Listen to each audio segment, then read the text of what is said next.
Hi everyone, I hope you all are doing well. This is Radhika here again, and this video is actually answering a question that Adarsh Kumar has posted on a community post that I did. So I thought it's a great question, and maybe I can make a video about it. So that's why I thought I'll make this video. And the question he asked is, that's narcissists, are also in self love.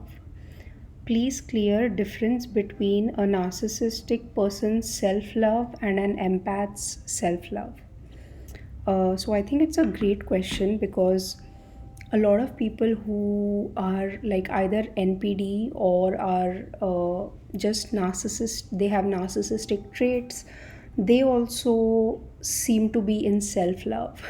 But there's a difference in ego or an overinflated ego and self love. So, self love for an empath or for a normal person, I mean, even narcissistic people are normal. What I mean is, someone who's not so much on the narcissistic spectrum, for them, what self love actually means is giving yourself equal importance as any other person in the world. So, people who are more empathetic, who are empaths, or who are just genuinely nice people, uh, it's it's very possible for such people to always put the other person in front of above themselves. So they give other people more importance than they would do to themselves. So they don't have an equal way of seeing the world. They always want to overdo, they want to give to others, and they always want to put themselves second. So self love is basically the solution to break this habit of an empath or of just a person who's overgiving, an extra nice person. Because a lot of times what happens is this person will give, and at some point the person will be completely exhausted by giving to others. And if you are surrounded by narcissistic people in such a situation, they don't give back to you, they don't give back enough to fill you up again.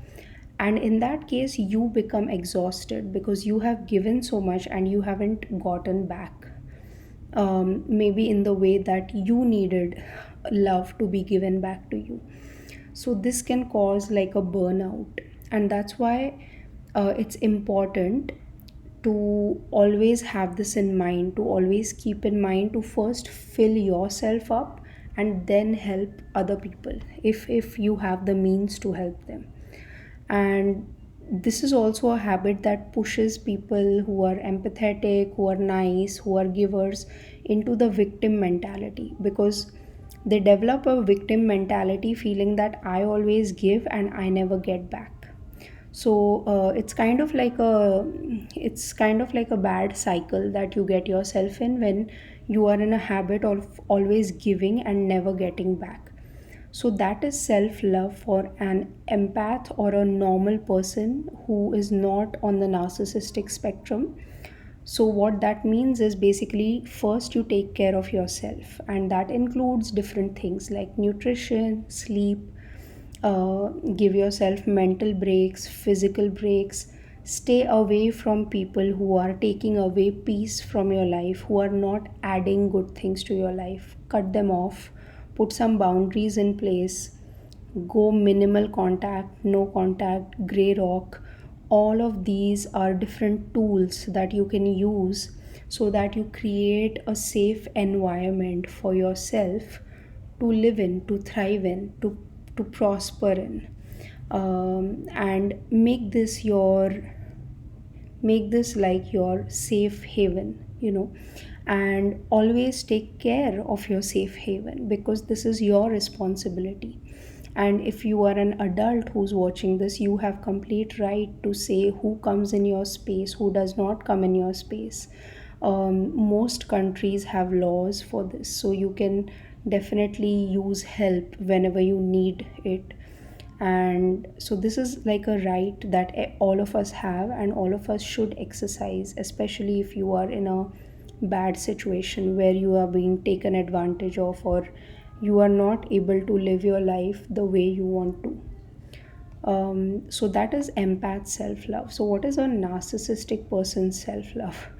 So narcissistic people, they seem to be in love with themselves, and of course they're always like, they would be like boasting about their talents, or even if they're not boasting, you have that vibe of, this person thinks they are better than everyone else.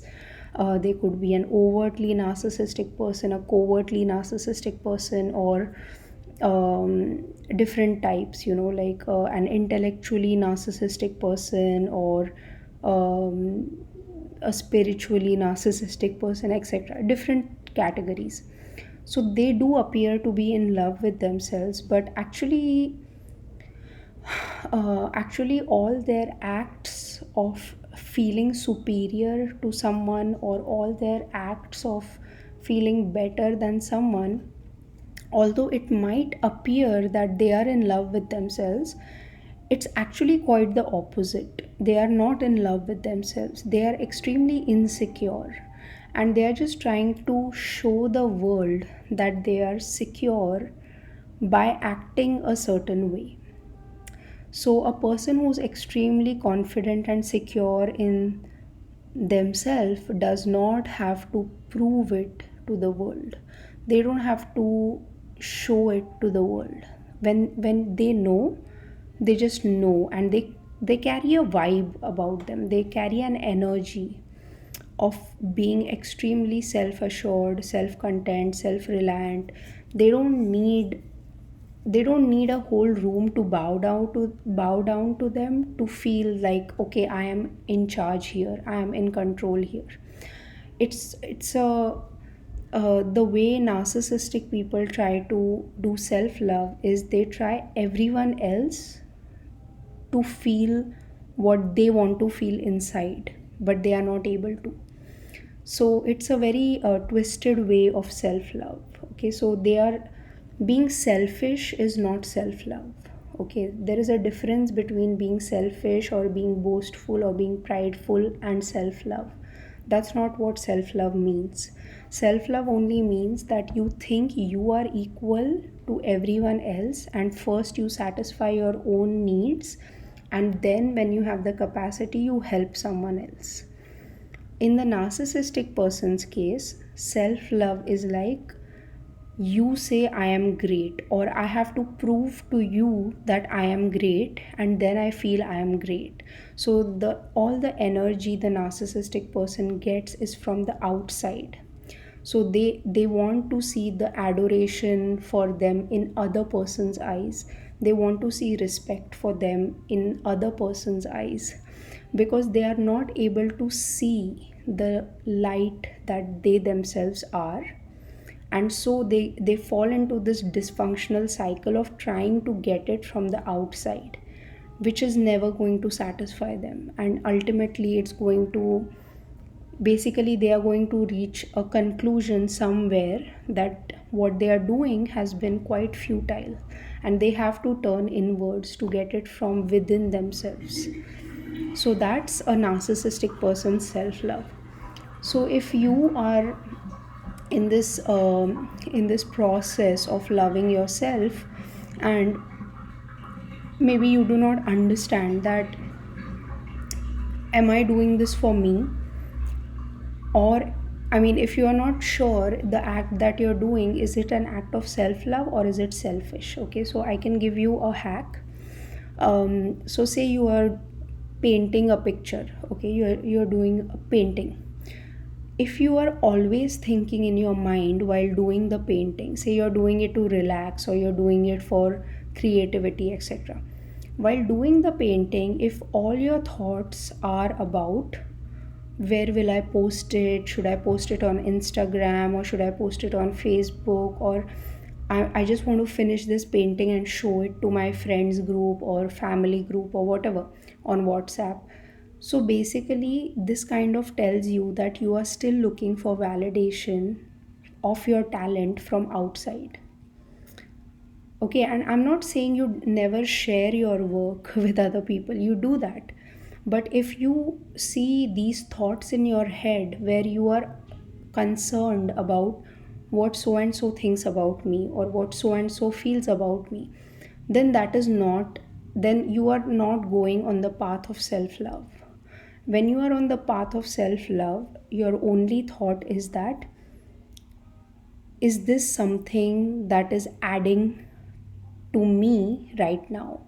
So when I'm doing a painting and when I'm extremely calm and I'm enjoying myself, I'm having a great time painting that picture, that is an act of self love, not the result of it, that I want to post it and how many likes do I get, how many comments do I get.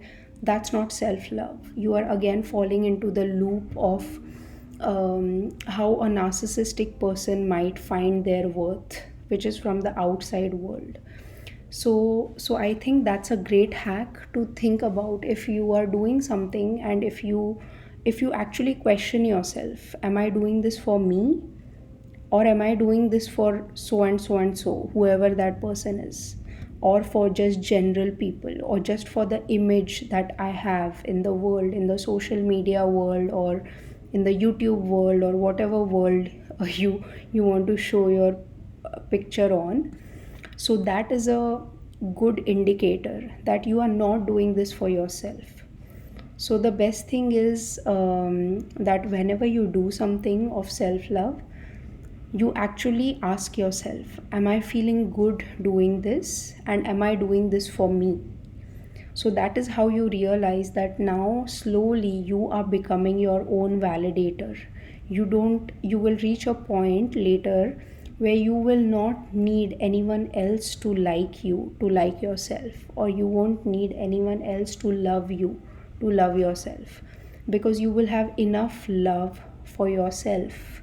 Even if people say that you are unlovable, you will feel inside that maybe they don't love me, but I love myself. And that love is not from ego, that love is from just the inert love that you feel in your heart, in your being. And it actually comes from a sense of connectedness. It doesn't come from a sense of being separate or superior than anyone. It comes from a sense of realizing that we all are one. If I compare myself to someone else, it's a stupid thing to do, because him and me, or she and me, we are the same, we come from the same source. And when that understanding happens in you, you will stop comparing yourself to this person or that person, or comparing your life with this person's life or that person's life. You will just be completely happy and content in who you are, and still keep on improving, because that is the purpose of the universe. It is the universe's purpose is expansion and contraction, expansion and contraction.